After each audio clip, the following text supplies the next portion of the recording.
Hey guys, what's going on? It's Eli, and welcome to this year's list of Halloweenish reviews. Yes, October has arrived, and of course, reviewing Halloweenish, movies and, whatever I review for the weekends of October, you know what I'm talking about, so you get the point.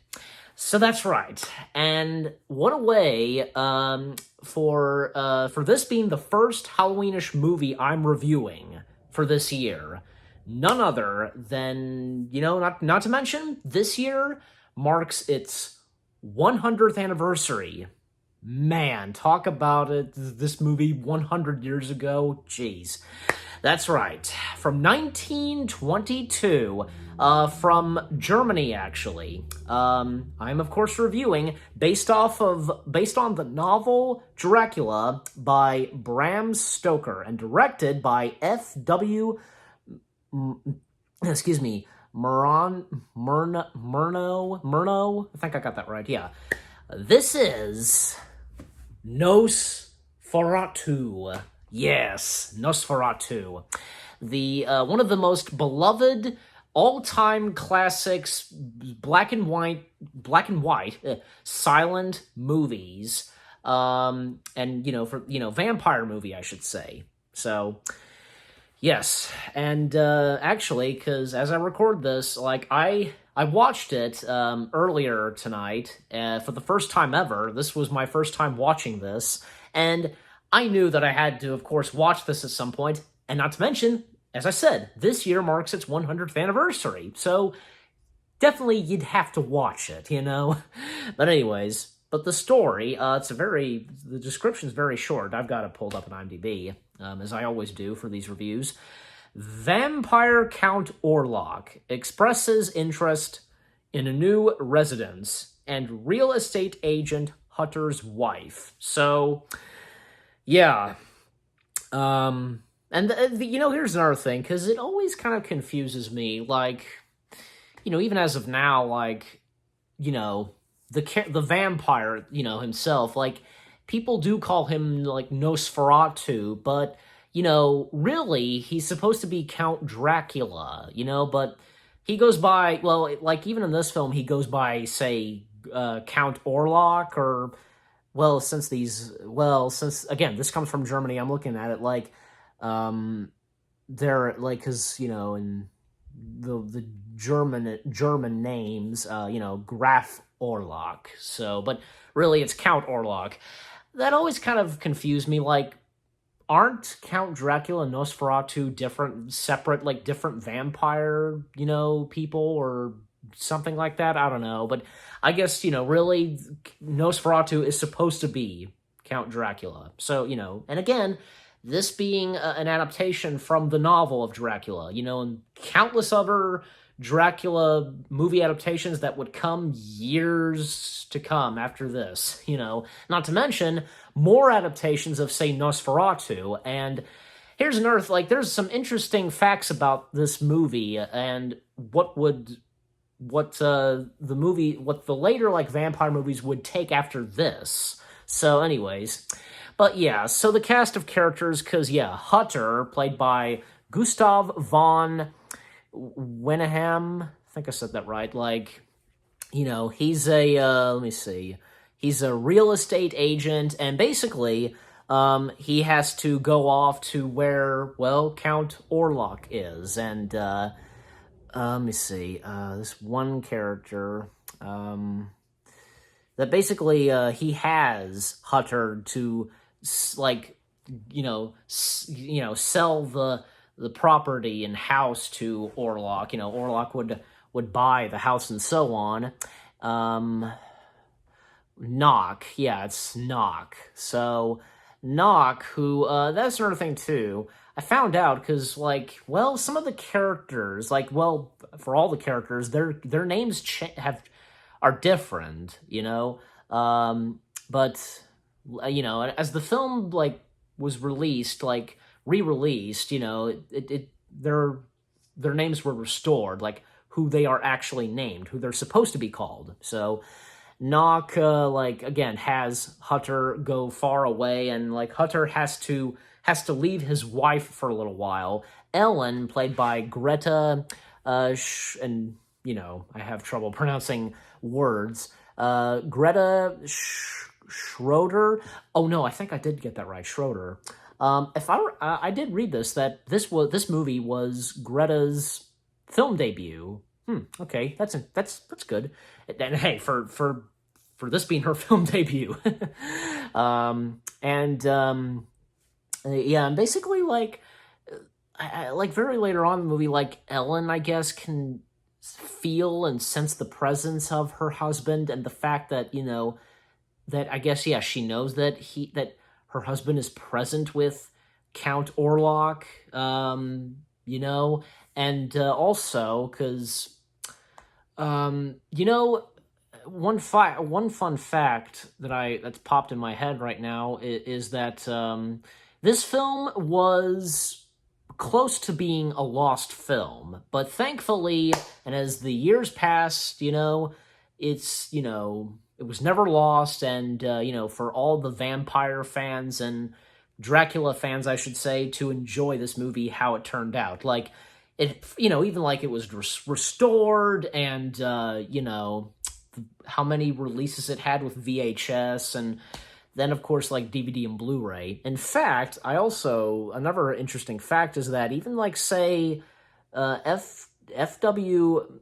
Murano's widow filed a lawsuit or something and went to court, like destroying all copies of this movie. But yeah, that didn't work. So too bad, because come on, everybody loves this movie. So and even like, say, late legendary film critic Roger Ebert, like, placed this in his like top favorite films, I think. Yeah, not to mention another great director, Guillermo del Toro. It's one of his favorite movies as well. So yeah, knowing Guillermo del Toro, he likes he likes movies like that. Vampires and Halloweenish, like horror stuff, you name it. Then there was the other cast of characters, like there was Ruth, and there was Harding, Professor Severs, if I'm saying that right, and Professor Bulwer, and not to mention this one guy, I forget who it was, but when Hunter is making his way, to the castle, and he stops at this pub, and the pub owner, like with this crazy mustache, and talk about, say, old silent black and white films with how actors would look in makeup and so on, and with like facial expressions, the eyebrows and like mustaches. Yeah, basically like this pub guy with the mustache, like warning Hutter not to go near the castle or anything like that, where he's heading off. And another thing is, like, that character would be like especially with the mustache, like with it would be like reused, like that concept for that character, like for the next like Nosferatu film with sound, and then that character with the mustache, he would be spoofed in Mel Brooks's Dracula film. Yeah, because that Mel Brooks's film, Dracula film, I should say, starring none other than Leslie Nielsen. Knowing Mel Brooks is, it's a comedy. It's a comedy version of Dracula. So, also the music to Nosferatu. The one I listened to, well, I watched this on streaming, the free streaming channel Tubi, and the music in that, actually, I think that was I think the soundtrack for that was pretty good. Not to mention some scenes with Ellen. There's like this female singer, it's like that happens a few times. That kind of fits too. But sometimes, okay, as we all know, silent black and white films, in the old days, we all should know this, that sometimes when it would be shown in a theater, somebody would be playing a piano, an organ, or sometimes there'd be a full-blown orchestra. And as the years passed, and with black and white silent films being re-released, like, they would have soundtracks to them, and they would change often. And even at one point, there was an unused score for The Blob. It was used, the unused music for The Blob was placed with Nosferatu. That's interesting. So, well, I mean, you gotta, like, here's the thing. When it comes to, this is me talking, when it comes to black and white silent films, and if you're gonna do, like, doing the music for those, you need to, like, have that music fit, and especially for what's going on. You get my point? Because, yeah, that's one thing that's one thing that I say that is most important. So, yeah.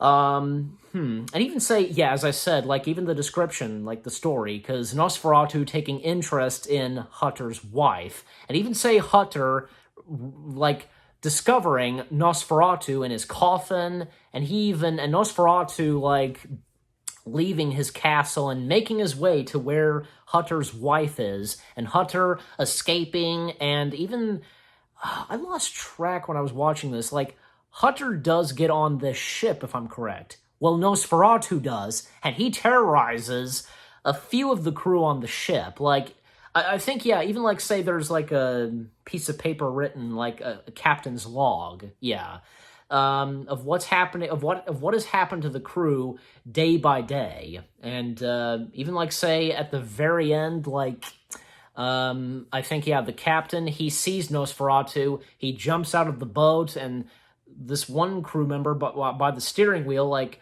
ties himself, I guess, to the steering wheel, and Nosferatu, coming out of his coffin, and oh my gosh, let me tell you something. The late legendary actor Max Schreck, God, he fit that role like a glove. I should say he was born to play this role. It shows. He is scary looking. Like, those famous shots of Nosferatu, like when he's coming into the bedroom that Hutter is staying at, or when he's, like, turning, and, like, when he rises out of the coffin, oh my gosh, those are legendary film shots, and especially because when you look at the makeup, like the face, the makeup that was done, his ears, oh my gosh, even, like, some of the shots where we see his shadow, and you can see his ears, like even in this, like, in my shirt, like, this is, like, picture taken straight from the movie as he's walking up the stairs to bite on Ellen's neck. Even the fingers, oh man. I'm telling you, because, Nosferatu, what Max Schreck brought to the role of Nosferatu is legendary in film history, I should say. For a vampire movie, Dracula, you name it. Ugh. Wow. Yeah, okay, as I said, like, Nosferatu makes his way to the village, and where Ellen is, and even word is spread around that, they need to everybody needs to keep safe, and even say when,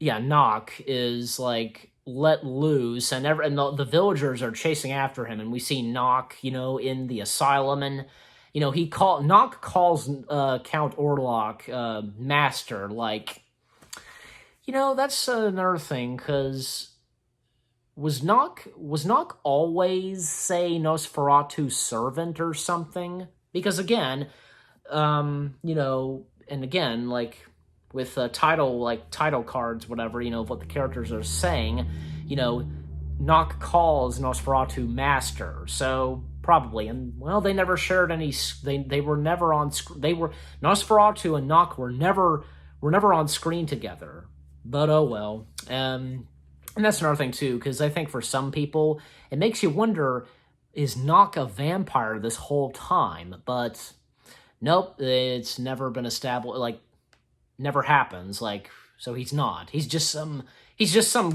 lunatic, and obeying and following Nosferatu, aka Count Orlok. But yeah, and so of course Hutter, because that's another thing is Ellen just waiting by a beach for her husband to come back. Eventually, of course, Hutter does come back, and of course they are reunited. And you think it's you think it's good for both of them, like they're good and safe and sound, but no. Count Orlok is right on their tail. He's carrying a coffin with him, a casket, and eventually he does make it to where Ellen is, and even say Ellen wasn't supposed to read a book, that reads about Nosferatu, and Hutter told her not to, but she couldn't help herself, and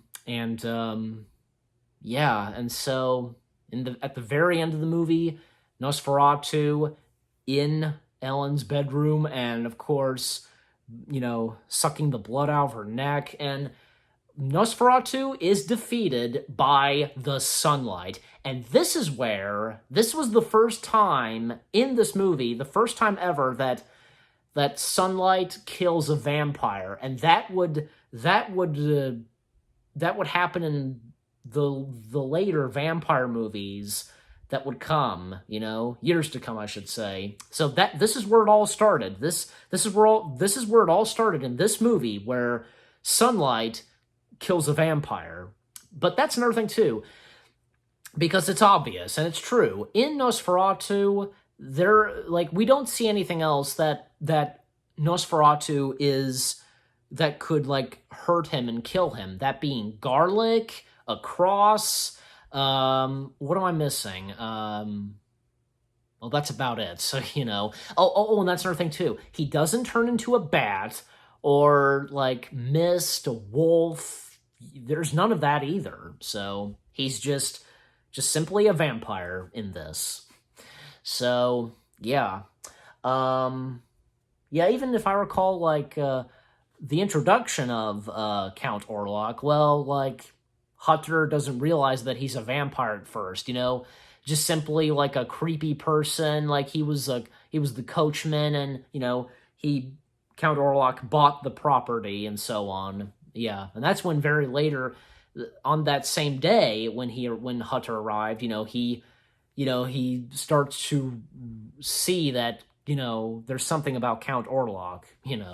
So as I said, at the end of the movie, Nosferatu is defeated, and even say Knock realizes it too. The master is dead. And it's, kind of a sad ending, I should say. Ellen didn't make it because, Nosferatu got to her and she's dead now. At least I think. I want to say, yeah, she does die, and that's really sad for her husband, Hutter, who's now a widow. So, yeah. But anyways, and what a way for that movie to end, I should say, with one last quote, and, it says, end. So, I tell you, Nosferatu, what a masterpiece this is. A vampire slash black and white silent masterpiece. You name it. You know that I'm going to give this a 10 out of 10. What a great movie this is, and for anybody who is a vampire fan, a Nosferatu fan, yeah. And yeah, happy 100th anniversary to Nosferatu. Man, just hard to believe, because 100 years ago, as I said at the beginning of this review. And did you guys get a chance to watch Nosferatu? Say, did you finally watch it for the first time like I did this year? And since this year marks its 100th anniversary, let me know in the comments section what you thought of my review. Just, leave comments and give this review a like, as always. So, for one last time, happy 100th anniversary to Nosferatu. I hope you guys enjoyed the first review for this year of reviewing Halloweenish reviews. More reviews on the way for October. They're going to be awesome. Keep looking forward, and I'll see you guys in the next video /review. Take care, and peace out.